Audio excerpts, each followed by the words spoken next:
Hey everybody, how's it going? We're going to geek out on all-terrain vestments and sorcery today. We're going to talk some print runs. I'm going to walk you through each type of print that has been made available to the public so far.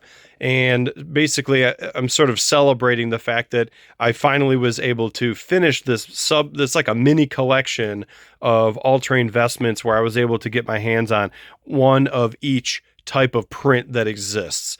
So if we go in chronological order, we're going to start here with the sample card. So that's going to have the copyright symbol there at the bottom. That's how you know it's a sample. A lot of these samples had different text, different mechanics and everything, and you can see the difference here. It used to be an exceptional, now it's an elite. And you can see the words have changed here in the text box. But I knew way back then, this is one of the first cards that I ever purchased of Sorcery because this was before Alpha even came out. I knew back then that I wanted to build a collection of every type of print for this card. The reason is because this Void Walk really spoke to me, especially combined with the artwork. So void walking allows you to walk between sites. So we're talking about walking in squares on the battlefield that do not have a site.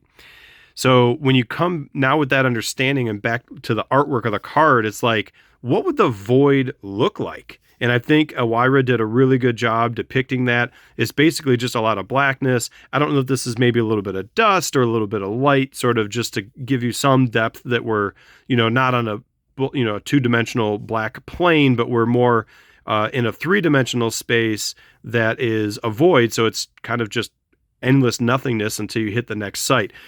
That ability to walk in the void combined with the artwork itself, this armor, I think is freaking awesome. I love that it's not like perfectly symmetrical and everything like that. It's got burrowing and submerge to go with it, so it truly is all-terrain. And when I saw that, it just everything came together and kind of spoke to me, and I knew I wanted to have one of each of the cards. There are about I'm going to say this is like a 1 of 15. There is some debate on this right now. We don't have official numbers from Sorcery, but if you go to Collector Art House, I think it's collectorarthouse.com, but you can Google it to get the site. That's where I got my source on this information. Mike's done a good job making some articles. You can go to his article page and scroll down and do a find and look and do a search for the sample card article. You're going to see that I think he even cited somebody else who did like a really deep analysis. They took all the sample packs that they knew of and did some math on breaking down the different rarities and threw out a few different example scenarios of what the print run might look like given each scenario. So we don't have exact numbers and everything, but it's a really low population. I'm assuming we're going to consider this an exceptional, even though it became an elite. The reason I'm saying that is because their detailed analysis was different for each rarity. So I think if you were talking sample uniques, you're looking at 1 in 3, sample elites, you're looking at 1 in 6, exceptionals 1 in 15, and ordinaries 1 in 53. But again, that's based on different scenarios and a very deep analysis. We don't 100% know if that's true, but I'm willing to bet this is by far my most rare card.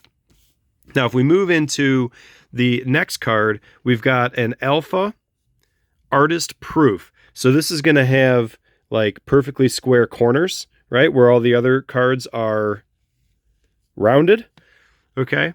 And then there were only 25 of these that were ever made. And the artist could do whatever they wanted on the back. What Elvira did was really cool. She gave a unique sketch for each of the 25 proofs. So I'm the only person in the world with this exact sketch. If you were to look at the other proofs, they're going to have either a different posture for the armor or a different depiction altogether. I think I saw an armor that looked more like a submarine than a person. So I just thought that was really cool. It makes this card piece unique almost, if you will. It is 1 of 25 on the proof print run, but I'm the only one that's going to have that particular sketch. Really cool idea. Thank you, Elvira, for doing that. And thanks, Mike, for, bringing these to market and making them available for folks. Moving on, we've got the Alpha foil version.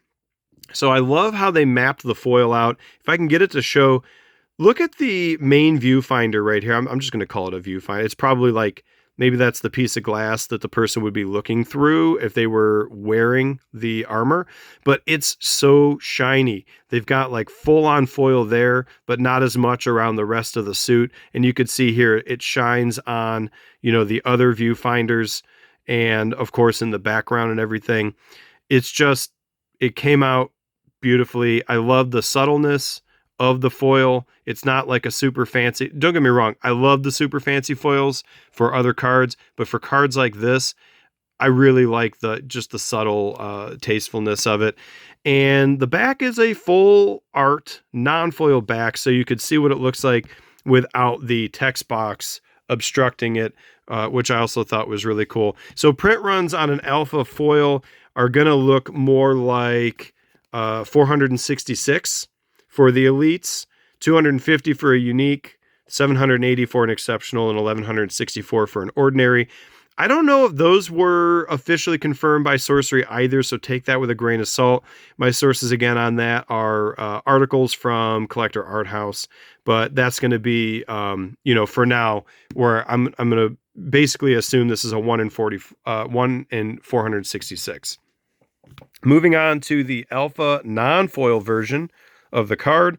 Of course, very, very sort of plain and subtle, but you get to enjoy the artwork unobstructed by that foil, which is just a completely different aesthetic. I enjoy it. It's got a standard back, nothing special going on there. I can't overstate this enough.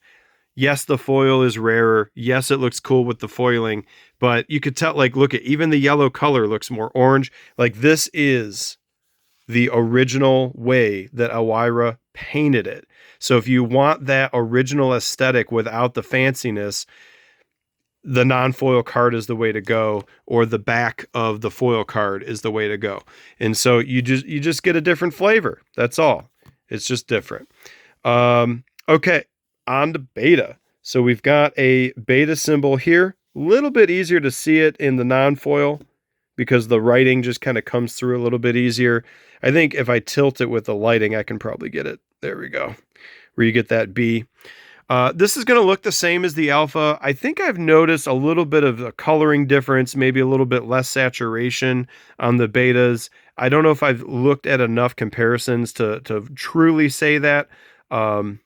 And it's even harder to tell on the foil, but you've got the same aesthetic here where, that view glass, whatever you want to call that, the porthole is shining on its own. So I'm assuming they kept the same mapping on the foiling between the beta and the alpha.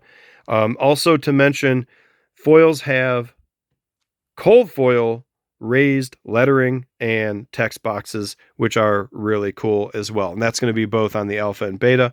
And then the final version this card has been printed in is the beta non-foil. It's of course going to be the most abundant print run out of all of these cards here.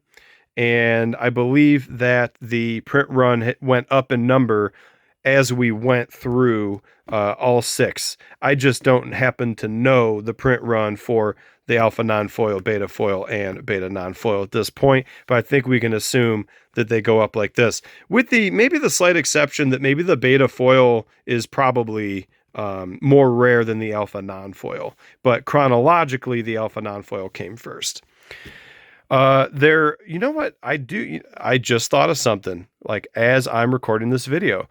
I need to check if the pre-con decks, if any of them have an all-terrain vestments, because if they do, one thing I can point out is that the alpha pre-cons they had this little, there's like a line that would be on the left and the right of the art stamp at the bottom, that copyright stamp. And that little subtle line was able to tell you that the card came from a pre-con, not from a booster box. I've got to check that. So if All-terrain Vestments exists in one of those pre-cons, we may have a 7th print, a 7th type of print for this card. If it does not exist in the precons, then this is all 6. But you may want to consider that if you are planning on collecting one of every print, like I've done here for maybe a different card, consider that you might need to grab one out of a precon because technically it will be a different print. You're going to see that precon symbol stamp to the left and to the right of the art stamp there at the bottom. But let me know, guys, is anybody else collecting like this, doing anything where they want to have one of every print run? Anybody doing like a massive artist proof or sample buyout? Everybody's kind of collecting in their own way. I'm kind of interested in what people are doing. I'm also maintaining a full complete alpha set and a full complete beta set. My sort of style is complete the set first and then, work on sort of like ancillary sub mini collections like this, because the full set is my priority. Stuff like this is like what I do after. But that's about it, everybody. Take it easy. See you guys in the next one. Peace.